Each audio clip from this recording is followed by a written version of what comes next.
a Epístola de Paulo aos Tessalonicenses, primeira e segunda, ou seja, um autor reconhecido não só pelas evidências internas, porque Paulo se mostra como autor, mas também reconhecido, como tenho falado a vocês, pelos pais da igreja, pelos escritos externos. E quando Paulo escreve esta epístola, que é uma das primeiras, Gálatas foi a primeira, essa aqui possivelmente a segunda carta, o segundo escrito de Paulo. Paulo está escrevendo aos irmãos, especificamente aqueles que se entendem como igreja, tendo como destaque a fé, o amor, a esperança, atenção, uma expressão que Paulo começa a usar em suas epístolas,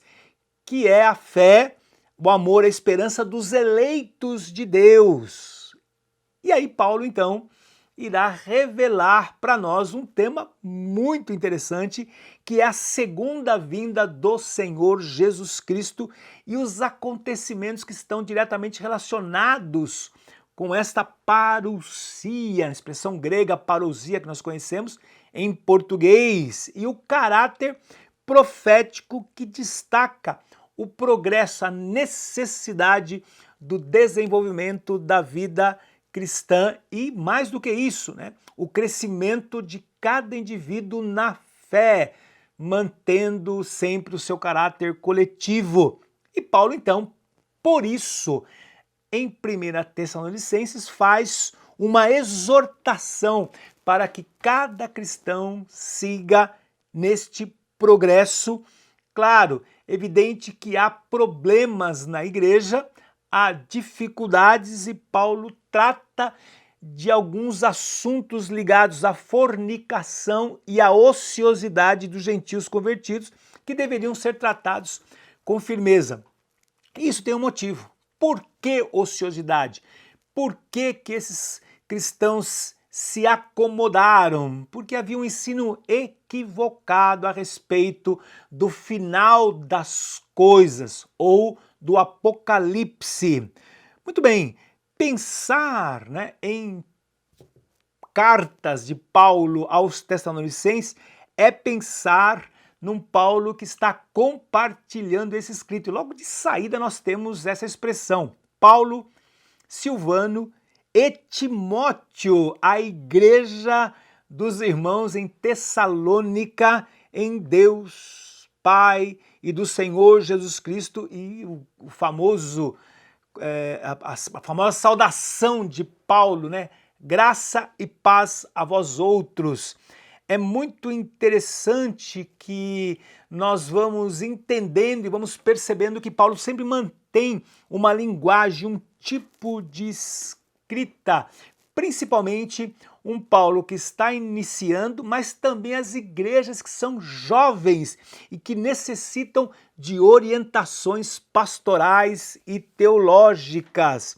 E aí nós temos uma igreja muito interessante. Por quê? Porque a epístola de Paulo aos Gálatas nos fala, nos remete ao momento histórico da primeira viagem. Agora nós estamos pensando na segunda viagem missionária de Paulo, ou seja, igrejas embrionárias. E o que é interessante perceber é que não há aqui evidências de oficiais ou de presbíteros ou de diáconos, em outras palavras, uma igreja que está ainda em formação. E quando Paulo e Silas chegam, antes de chegarem a Tessalônica, eles passam pela cidade de Filipos. E ali nós temos uma certa confusão, um certo problema sério ali, que os leva então ao relacionamento com a verdade ou com a realidade de serem servos do Senhor. Sim, os servos do Senhor passariam por dificuldades, passariam por lutas, mas o que Paulo deixa bem claro é que o Senhor os fortalece em meio à perseguição. Isso lá no capítulo 2 de 1 Tessalonicenses. Incentiva a vida cristã verdadeiro, fugindo de qualquer tipo de prática pagã, principalmente ligado às questões sexuais. Paulo precisa, de fato, corrigir aqueles irmãos a respeito de ensinos equivocados sobre a vinda do Senhor. Por quê?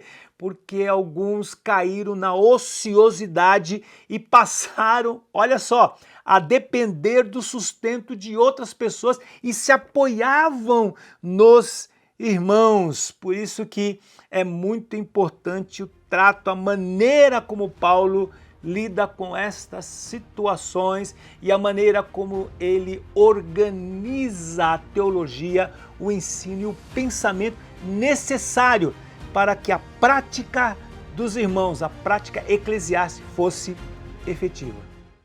A Rádio Transmundial é um veículo de comunicação presente em 80% do planeta e que tem como objetivo levar as boas novas do Evangelho aos que não a conhecem, bem como dar crescimento e maturidade cristã àqueles que desejam servir a Deus de forma integral.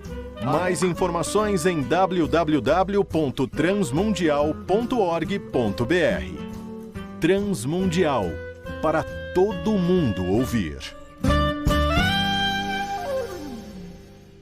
A Faculdade Teológica Batista de São Paulo tem a satisfação de receber você para entrar em sintonia com a nossa ministração bíblica, ministerial e abençoadora, que vai fazer diferença em termos de educação teológica para a nossa vida. Fique em sintonia conosco, aprofundando-se na Palavra de Deus.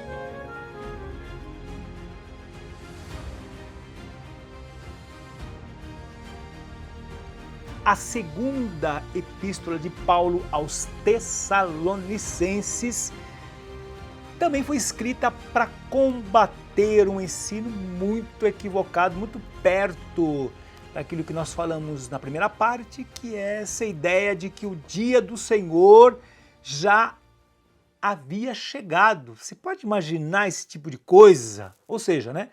Um tipo de ensino que estava persistente ali na igreja, uma carta que foi escrita alguns meses depois da primeira, e Paulo estava ali, no momento ocupado, o seu ministério na Acaia, e possivelmente, né, havia crescido algum tipo de fanatismo na igreja. Você percebe que são coisas que se repetem, né? A gente pensa que a igreja lá do primeiro século é uma igreja que não tem as dificuldades que temos hoje, nada disso. O apóstolo Paulo escreve para esfriar, para combater esse fanatismo e, mais do que isso, corrigir erros escatológicos ou equívocos. E mais do que isso, Paulo não apenas tem um trabalho apologético. O que é apologia? Defesa da fé. Muito mais do que isso.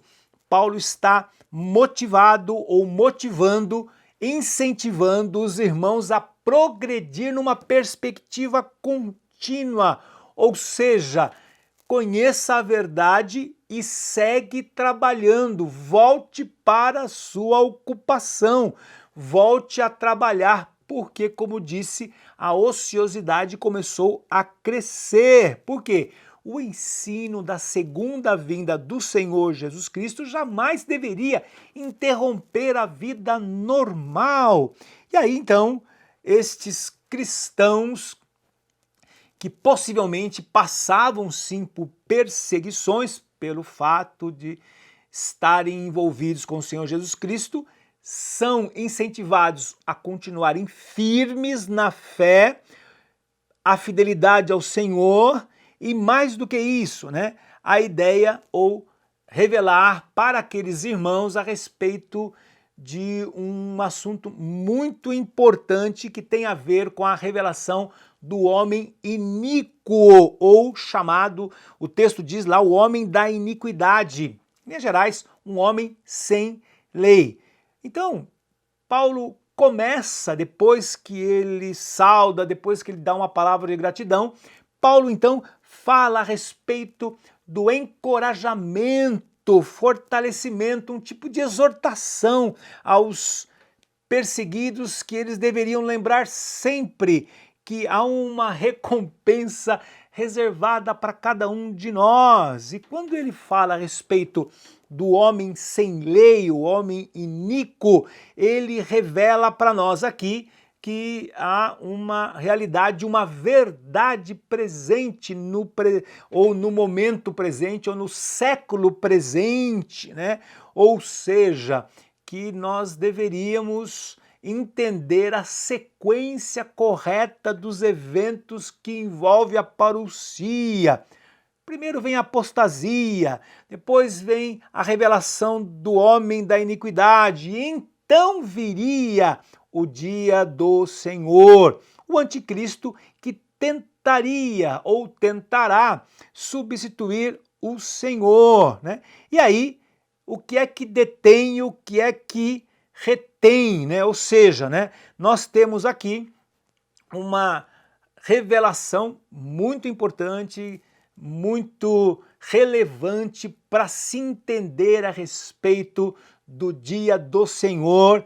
E então Paulo segue e fala a respeito da destruição do anticristo, das ações do anticristo, faz uma exortação final e então fica evidente para todos nós que a fé dos irmãos deve crescer e deve de fato alcançar outras pessoas por meio do quê? Por meio do ensino, ou seja, né, suportar a perseguição, aprender a doutrina correta, ter uma perspectiva honesta a respeito da pessoa do Senhor Jesus Cristo. De fato, o Senhor Jesus virá, mas não se sabe quando, não se entende e não pode se fazer afirmação de maneira equivocada. Por quê? Porque isso pode gerar um tipo de prática completamente equivocada, e foi exatamente isso que aconteceu. Ou seja, né, as pessoas abandonaram as suas atividades e entenderam que o mundo estava acabando, né? Isso não é novo, isso é uma coisa que se repete. O fato é, nós temos uma carta que trata de maneira muito específica, ou seja, um Paulo que traz um ensino eficaz para que se entenda e para que se corrija uma distorção que poderia gerar, né, um tipo de ensino, um tipo de heresia que, uma vez enraizada, distorce e distorce muito. Por isso que a intenção de Paulo, o propósito de Paulo é manter o ensino correto, a ortodoxia, para manter a saúde da igreja.